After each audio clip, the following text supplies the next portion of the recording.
In 1848, gold was discovered.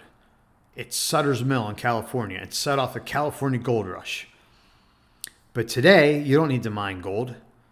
You just buy it at the same place you get your toilet paper and your rotisserie chicken. I'm talking about Costco, baby.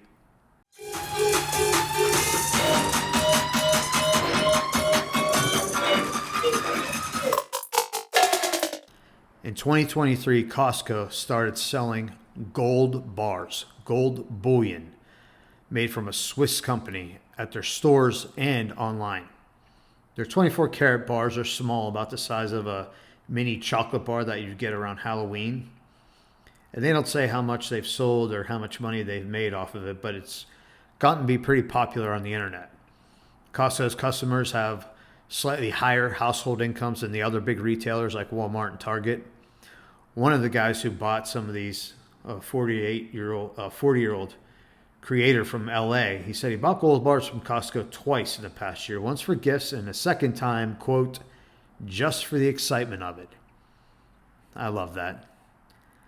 It seemed like a too good to be true deal, Josh Young said after he purchased the gold bar. Too good to be true, huh? He purchased the items as insurance against rising geopolitical and financial risks, including significant hyperinflation. That sounds like something taken verbatim from what somebody has said on TV. He also said, it's physical, and gold does have a long history of being a store of value, even though there's no cash flow from it. It's a good personal diversifier. Okay, those quotes I just read, they sound exactly like what somebody said on TV.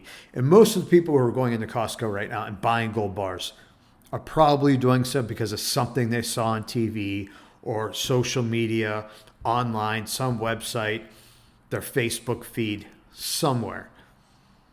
Because the only people who really talk about gold are these, what we call gold bugs, people that really promote gold as a hedge against the deficits of the world, usually on networks like CNBC and Bloomberg. But the thing is, gold is a horrible investment. And if you go to Costco and you buy a gold bar, you come home, you put it in a drawer, now what? What are you going to do with it? Are you going to hold it for a long time and then sell it? Can't pay your mortgage with gold. The thing is, owning physical gold is, well, I hate to use the word stupid, but it's just not practical. Physical gold, not practical. In order to turn that gold bar into money, you're going to have to take it to a gold broker or maybe a jewelry store that will buy it from you. Now, those people are going to buy gold for the spot price of gold that day, minus a big, chunky, hefty fee that they're going to charge you. Now, you're not going to get to negotiate this fee. They're going to tell you it is what it is because they know you have no other recourse. What are you going to do? Put an ad for it on Craigslist and try and sell it for some huge amount and hope someone comes to your house and buys it?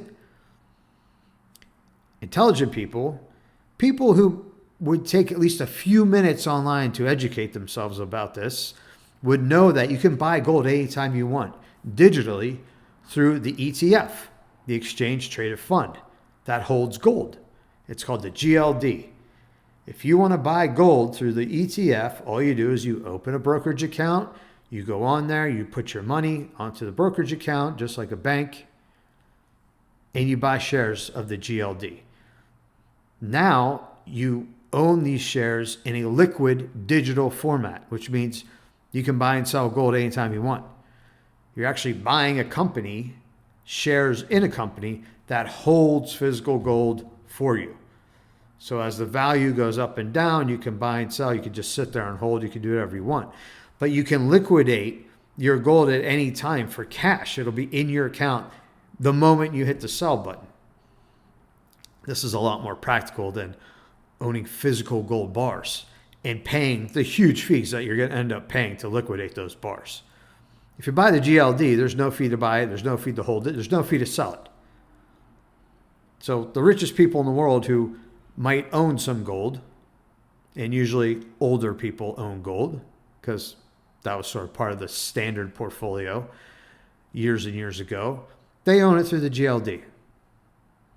But the thing is, gold's a crappy investment.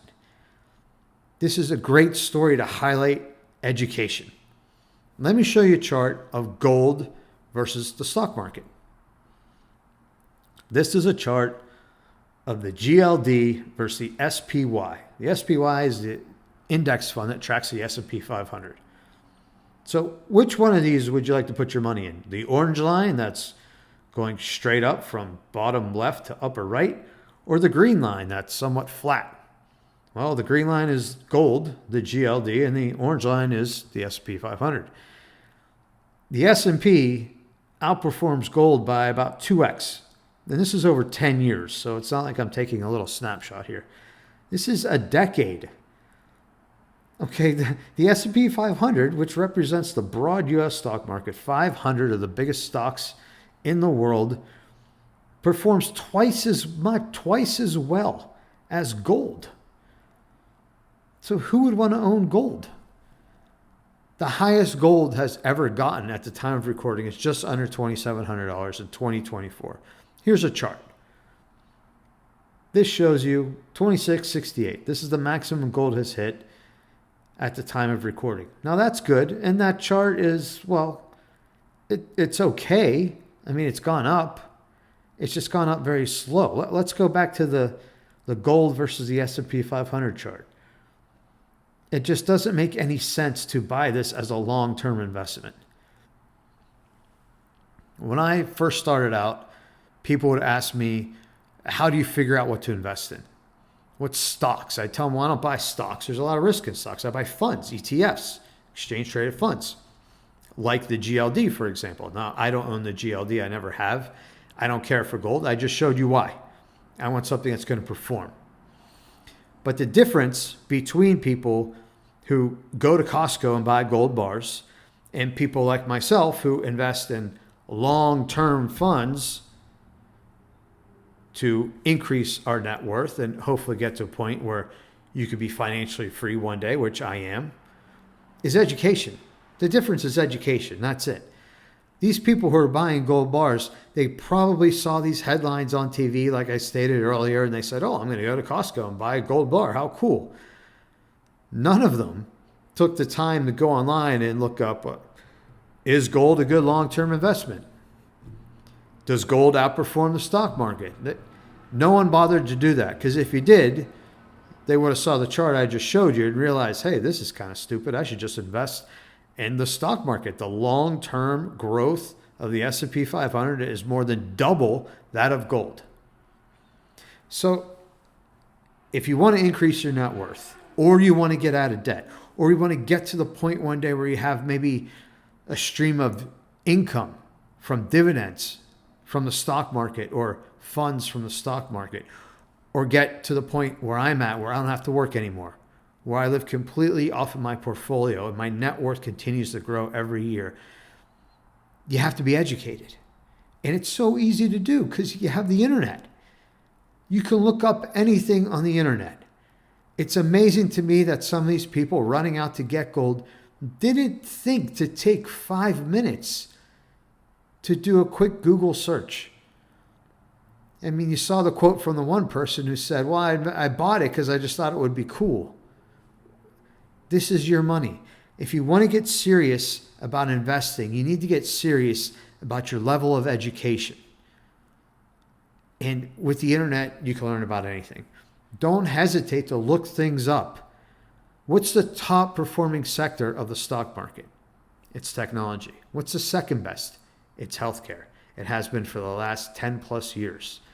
These are things that I would consider common knowledge for anyone who has thought about investing. But most people don't know those things. They don't know that the S&P 500 returns 12% a year. That real estate in a big city only returns 6% a year. Or that gold gets about 6% a year as well. They just don't know those things because they never bothered to look it up. But they saw a news clip or a headline or something on their social media feed and they acted on it. What kind of world would we live in if more people acted by educating themselves. I bet a lot more people would be debt-free and on their way to being financially independent.